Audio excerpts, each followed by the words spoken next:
Quando você pega o seu instrumento e digitaliza o som dele para dentro do computador, utilizando uma interface de áudio, para que você possa editar o som desse instrumento. Aí no seu programa de produção musical favorito, que na verdade agora não passa de dados digitais, esse processo envolve uma sequência de etapas que, se você não souber exatamente como configurar cada uma delas, você pode acabar com um som de baixa qualidade. Nesse vídeo nós vamos ver como que o sinal desse som de cada instrumento que você está gravando, dessa música que você está produzindo, caminha dentro do seu programa de produção musical. Nós vamos ver onde e como que o SSL Mixer entra nessa história e por que ele é tão importante nas produções musicais. Para demonstrar esse caminho do sinal, eu vou utilizar o meu programa de produção musical, a minha DAW, que no meu caso é o Reason, da Propellerhead. Mas tudo que eu vou falar aqui nesse vídeo é igual em qualquer programa de produção musical. Inclusive, as dicas que eu vou dar nesse vídeo, elas são muito parecidas também com o que acontece em um console real, em um estúdio profissional.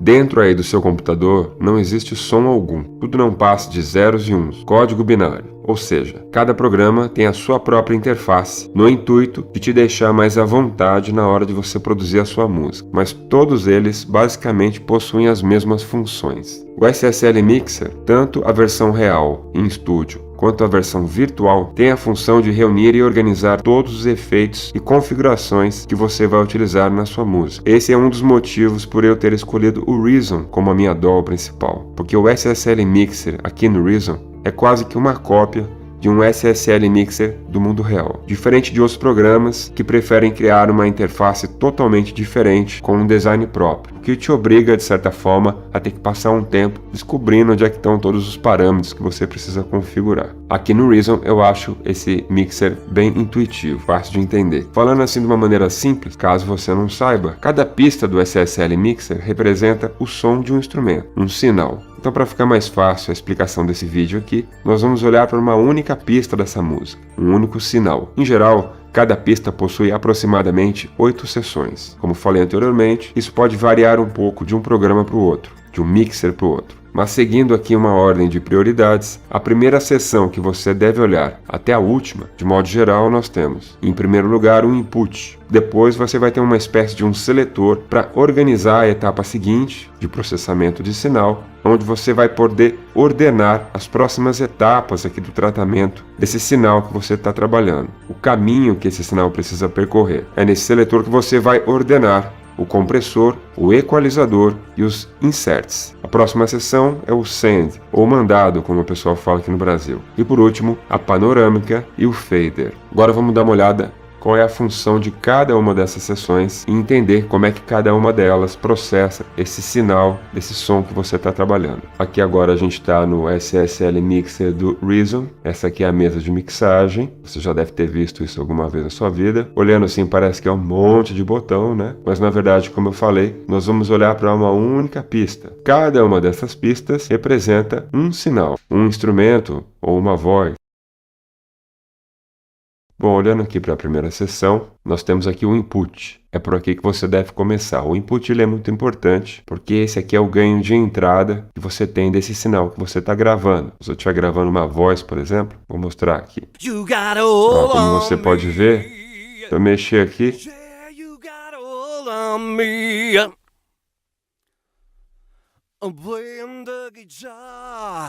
quando você mexe aqui, você mexe nesse sinal de entrada aqui na mesa de mixagem. É por aqui que você começa. Inclusive, quando você vê essa mesa de mixagem num estúdio profissional, é uma prática, né? Que toda vez que você chega num estúdio, você precisa colocar todos esses ganhos no mínimo, para não correr o risco de alguém chegar lá no estúdio, né, no aquário, no estúdio, onde ficam os instrumentos, onde é que fica o microfone para o vocalista cantar, e o cara começar a tocar lá e de repente você danificar os seus monitores, né, o seu fone de ouvido, enfim. Depois que começou a fazer o teste de áudio lá, você aumenta aqui, e o ideal é que você coloque todos esses ganhos aqui, de forma a deixar aqui embaixo, nesse 10 aqui, que significa menos 10 decibéis. De forma a criar um equilíbrio nesse sinal que você está colocando aqui na sua música. Esse aqui é o início.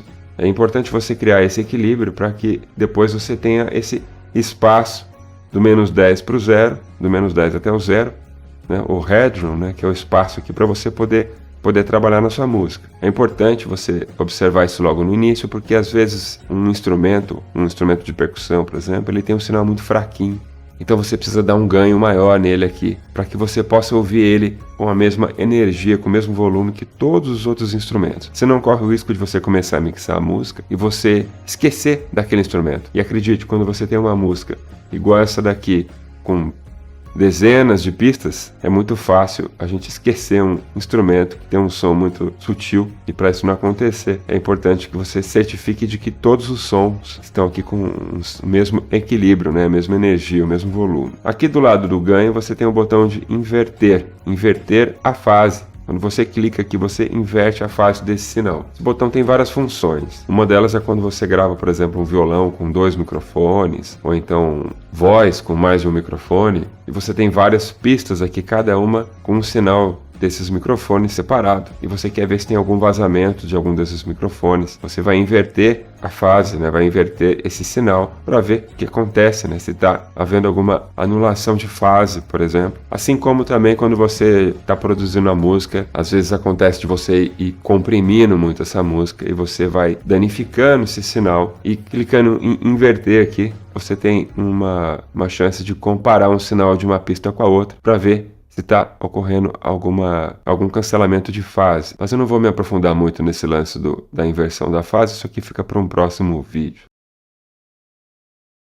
A segunda seção que a gente vai ver é o caminho do sinal, onde a gente vai poder inverter aqui o que a gente quer que aconteça com esse sinal, né? Como é que vai ser o processamento desse sinal. Uma vez que você já equilibrou o ganho de entrada aqui, você vai poder determinar se você quer comprimir primeiro, equalizar ou colocar algum efeito, né? Um insert. Equalização e compressão também são efeitos, porque tudo que você aplica numa frequência ou num sinal, que você modifica esse sinal, é um efeito. Mas foi adotada uma certa prática assim, de dizer que inserts são efeitos como reverbs, delays, e equalização e dinâmica, né? E compressão é meio que algo separado, que não é visto como efeito, tá? Eu já vi também engenheiros dizerem que a compressão e a equalização não são colocados como efeitos, porque são duas etapas que são essenciais, que são sempre utilizadas. O insert ele é mais visto como algo que nem sempre você vai utilizar, é algo mais opcional. Por exemplo, você nem sempre vai querer colocar um reverb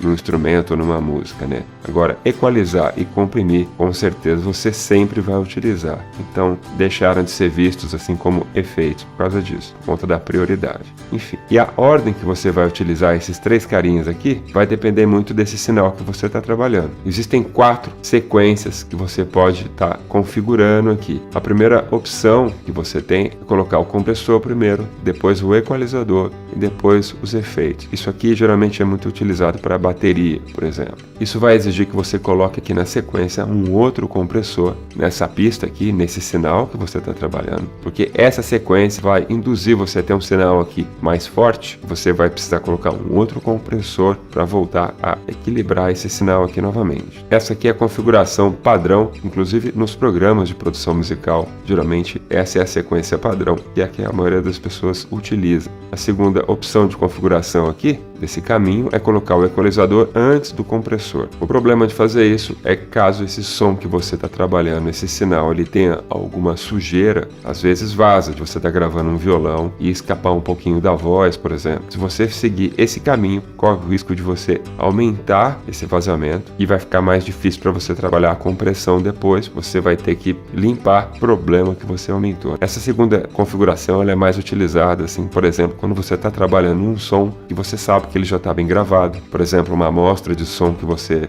baixou da internet ou de algum plugin que você utiliza, que já foi bem gravado, esse sinal está limpo, então você pode trabalhar a equalização antes da dinâmica. Se você estiver gravando um som aí no seu home studio ou no seu estúdio, essa aqui é uma configuração que pode dar um pouquinho de dor de cabeça. A terceira opção, o terceiro setup aqui é colocar o insert, os efeitos antes da equalização. E por último, a dinâmica, né? Comprimir ou utilizar o gauge. Essa opção é mais quando você quer realmente criar alguma característica muito específica para esse som. Você quer que esse som tenha alguma característica, você realmente está construindo o som antes de colocar a dinâmica nele, né? Um som mais sintetizado, por exemplo, né? Um som que tem uma espécie de algum efeito sonoro, né? É um som que você realmente está sintetizando ele, você está modulando ele, né? Você está talvez criando algum som com uma cara mais artificial, por exemplo. Esse seria uma sequência mais adequada para você trabalhar. E a última, mas não menos importante, é colocar o efeito, depois observar a dinâmica e por último a equalização. Esse é o setup que eu considero assim que você realmente precisa ter bastante ciência do que você está fazendo, bastante experiência para que você não corra o risco de acabar com um som aqui com baixa qualidade ou com um processamento errado aqui, né? Então você colocar um efeito para também criar uma característica própria, trabalhar a dinâmica dele com o compressor e com o gate e por último equalizar esse som. Esse é o setup que você tem que ter bastante experiência, porque o sinal que você vai estar equalizando aqui, ele já vai estar carregado de várias alterações que foram criadas pelo insert e pela dinâmica, e você vai ter que equalizar com muito cuidado. Então é um setup que geralmente é utilizado mais por quem está acostumado, quem está trabalhando com produção musical. Eu recomendo que você comece utilizando esse primeiro setup, que é o default que vem com os programas de produção musical. Agora a gente vai descer aqui para dinâmica, que uma vez que você deu essa configuração aqui, a próxima é a dinâmica, onde a gente tem o compressor e o gate. O compressor basicamente é onde você vai dar mais equilíbrio para os picos dessa frequência e desse sinal, para que você não tenha um pico muito diferente das partes mais silenciosas desse sinal, então você usa o compressor para dar um equilíbrio na frequência. E o gate a gente utiliza para limpar algum som que está escapando ali, né? O gate, como o próprio nome diz, ele é um portão que você vai determinar o que pode e o que não pode passar nesse sinal, desse som que está nessa pista aqui que você está trabalhando. Na sequência aqui, nós temos o equalizador, em que você vai estar trabalhando os graves, os médios graves, os médios agudos e os agudos desse sinal que você está trabalhando. Como, por exemplo, você pode ter aqui uma voz, você pode vir aqui na equalização, por exemplo.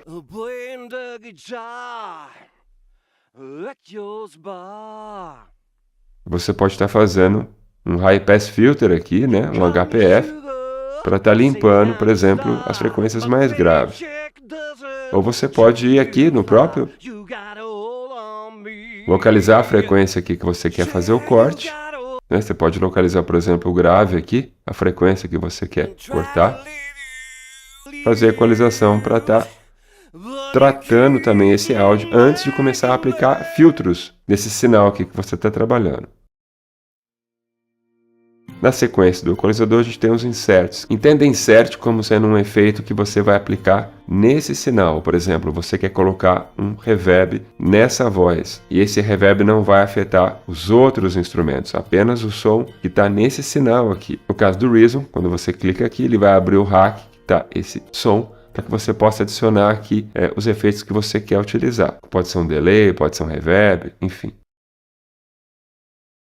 Seguindo a sequência aí desse sinal, a gente tem o send, ou mandado, como fala aqui. A diferença do send para um mandado é que o mandado é um efeito que você vai estar configurando igual para todos os instrumentos que você vai estar ativando. Ele é muito importante para você utilizar no final da sua produção musical, quando você quer criar uma ambientação para essa música que você está produzindo. Hoje, como a gente utiliza muitas amostras de som, né, sons que foram gravados em lugares diferentes, quando você está aí utilizando o seu controlador MIDI, aí, por exemplo, né, para estar gravando som de bateria, de guitarra, e até mesmo utilizando instrumentos que você gravou no seu home studio, ou em diferentes estúdios, né, é com esses efeitos que você consegue fazer com que pareça que todos esses sons foram gravados no mesmo ambiente. Se a gente parar para ouvir essa música aqui, a gente vai reparar que ela não tem efeito nenhum.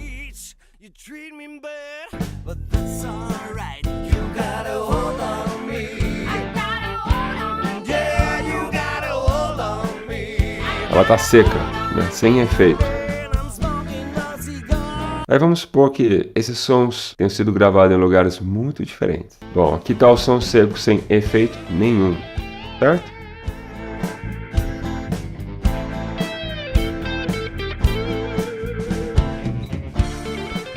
Agora a gente vai acrescentar aqui um reverb convolution.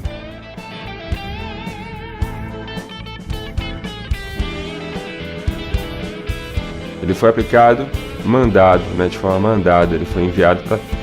Ele está colocando todos os instrumentos no mesmo ambiente, vamos dizer assim.